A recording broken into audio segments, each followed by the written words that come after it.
नमस्कार मित्रों, आप सभी का एंजल एजुकेशन में हार्दिक स्वागत है। आज हम बीएससी फर्स्ट ईयर का टॉपिक का चैप्टर है हमारे पास पदिक समीकरण और चाप की लंबाई के अवकलज। इसे स्टार्ट कर रहे हैं, इसे पूरा पढ़ेंगे हम। आप लोग इसे समझने की कोशिश करना।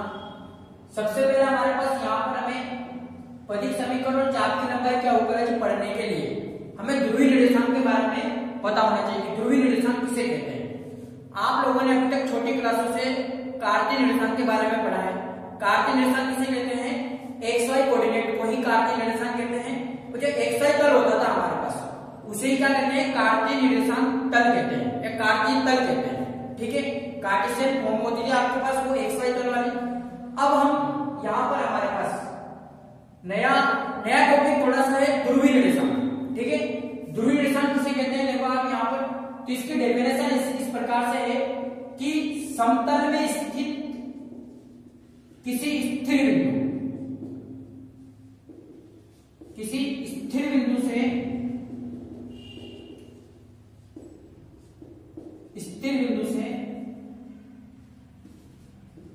जाने वाली क्षैतिज रेखा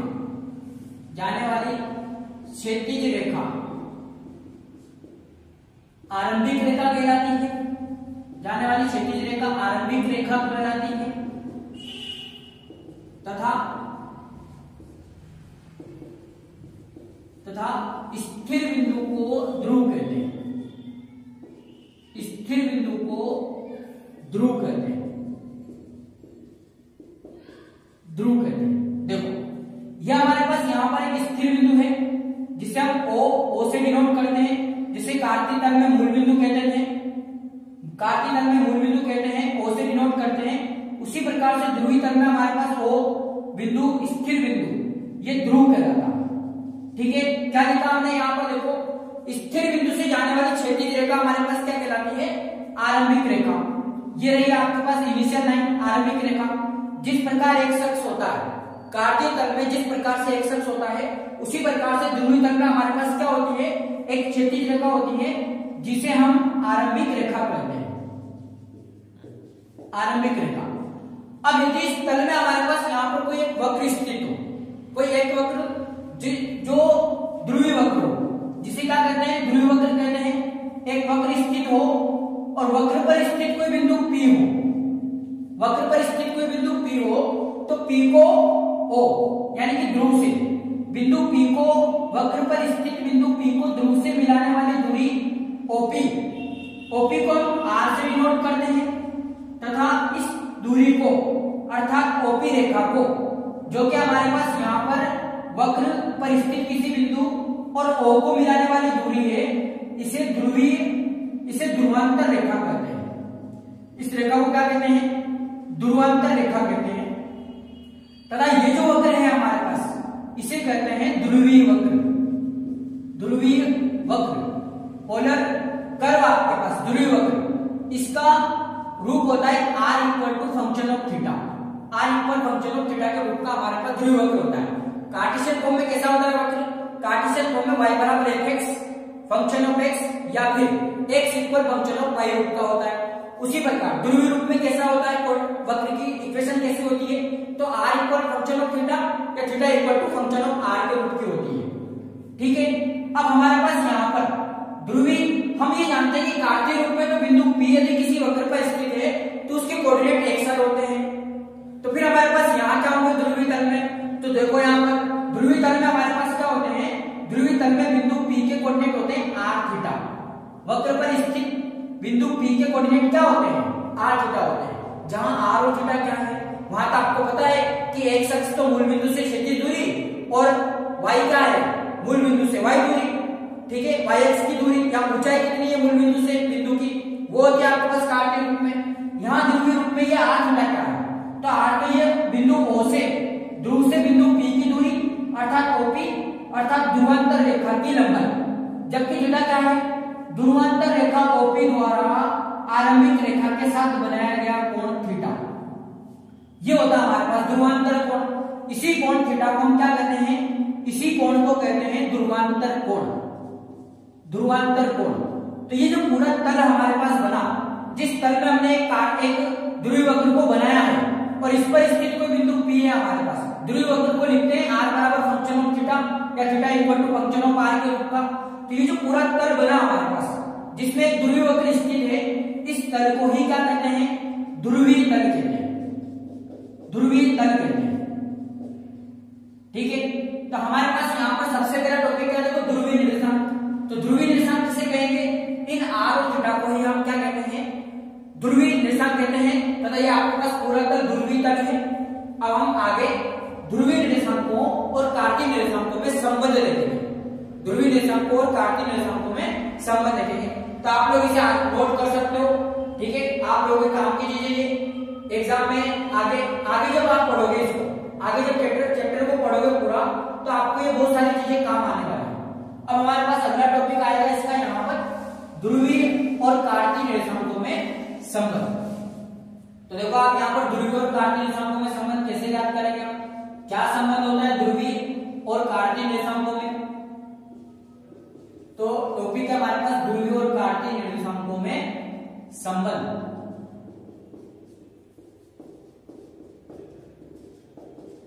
ध्रुवीय और कार्तीय निर्देशांकों में संबंध। देखो कार्तीय निर्देशांक आप लोग जानते हो, कार्तीय तल में बनते हैं XY तल में बनते हैं। तो हमने सबसे पहले यहाँ पर एक कार्तीय तल बनाया, XY तल बनाया। देखो ये XY तल कैसे बनता है? इधर X अक्ष, यहाँ आपके पास ये Y अक्ष, इधर X डैश, इधर Y डैश होता है। यहाँ ये मूल बिंदु है O। यदि हम इस मूल बिंदु को ही ध्रुव मान लें, कार्तीय रूप का क्या मान लें? ध्रुव मान लें। तो और यहाँ स्थित कोई बिंदु है आपके पास P। यहाँ वक्र पर एक वक्र है जिस पर स्थित कोई बिंदु P है। तो P को O से मिलाने वाली दूरी, देखो कार्तीय और ध्रुवीय रूप में हम ध्रुवीय निर्देशांकों में संबंध ज्ञात करना चाहते हैं। तो दोनों तल को एक साथ बनाना है अपन, दोनों तल को यहाँ एक साथ बनाएंगे। फिर दोनों तलों के निर्देशांक, दोनों तलों को बनाने के बाद वक्र पर स्थित बिंदु P के कोऑर्डिनेट दोनों रूप में लिखेंगे और फिर उन दोनों रूप वाले निर्देशांकों में क्या ज्ञात करेंगे? संबंध ज्ञात करेंगे। ठीक है, यह हमारे पास आएगा यहाँ पर ध्रुवीय और कार्तीय निर्देशांकों में संबंध। तो देखो ध्रुव, मान लिया कि ये बिंदु मूल बिंदु O जो है ये ध्रुव है। तो ध्रुव O से बिंदु P को मिलाने वाली दूरी कितनी होती है आपके पास? R, जिसे हम ध्रुवांतर रेखा कहते हैं OP को, और ये ध्रुवांतर रेखा की लंबाई होती है R। उसके बाद बिंदु P के कोऑर्डिनेट क्या बनेंगे? तो XY तल में तो बिंदु P के कोऑर्डिनेट XY बनेंगे और ध्रुवीय रूप में बिंदु P के कोऑर्डिनेट बनेंगे R थीटा। क्या निशान बनेंगे? R थीटा बनेंगे। अब देखो ये R और थीटा क्या है? तो R तो ध्रुव O से P को मिलाने वाली दूरी, और थीटा क्या है? थीटा हमारे पास इस रेखा को, एक अक्ष को हमने मान लिया ये इनिशियल लाइन है, अर्थात हमारे पास कैसी रेखा है? आरंभिक रेखा है। इस आरंभिक रेखा के साथ ध्रुवांतर रेखा द्वारा बनाया गया कोण थीटा क्या कहलाता है? हमारे पास ध्रुवांतर कोण कहलाता है। और ये यही थीटा को आपके पास वहां कोऑर्डिनेट के रूप में P के यहाँ पर लिखा जाता है। अब देखो हमारे पास फिर ये XY दूरी क्या होगी? XY कौन सी दूरी होगी? तो आप यहाँ ध्यान दो कि इस बिंदु P को ऊर्ध्वाधर सीधा या X अक्ष से मिलाने पर मूल बिंदु से यहाँ इस बिंदु तक की जो दूरी होगी ये तो होगी X दूरी, ये देखो। और यहाँ बिंदु P से जो ऊर्ध्वाधर दूरी होगी आपके पास यहाँ पर, क्षैतिज दूरी तो X दूरी होती है और ऊर्ध्वाधर दूरी कौन सी होती है? Y दूरी होती है।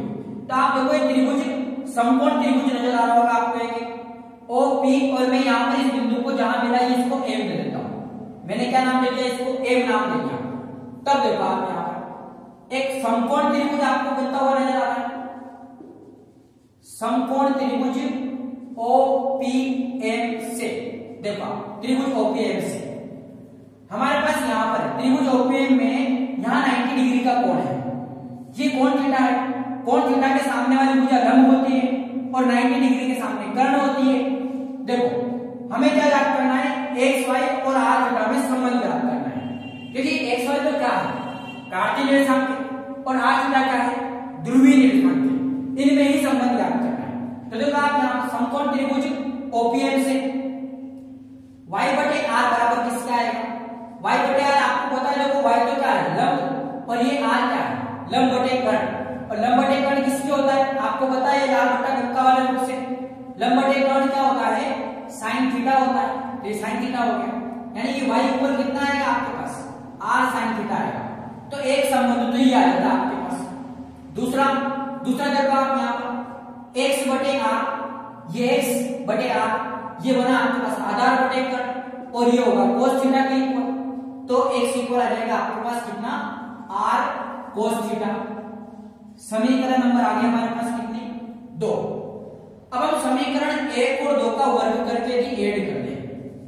समीकरण 1 का वर्ग प्लस समीकरण 2 का वर्ग करके क्या करें, जोड़ दें इनको, तो देखो आपको क्या मिलेगा, LHS में तो मिलेगा y square plus x square, और RHS में क्या मिलेगा देखो ध्यान से, r square sine square theta plus r square कोस स्क्वायर थीटा, ये प्राप्त होगा हमें। अब यदि हम यहां से r स्क्वायर कॉमन लें, यहां बनेगा आपके पास sine square theta plus cos square theta, और इधर ये तो क्या लिख सकते हो आप इसे, x square plus y square.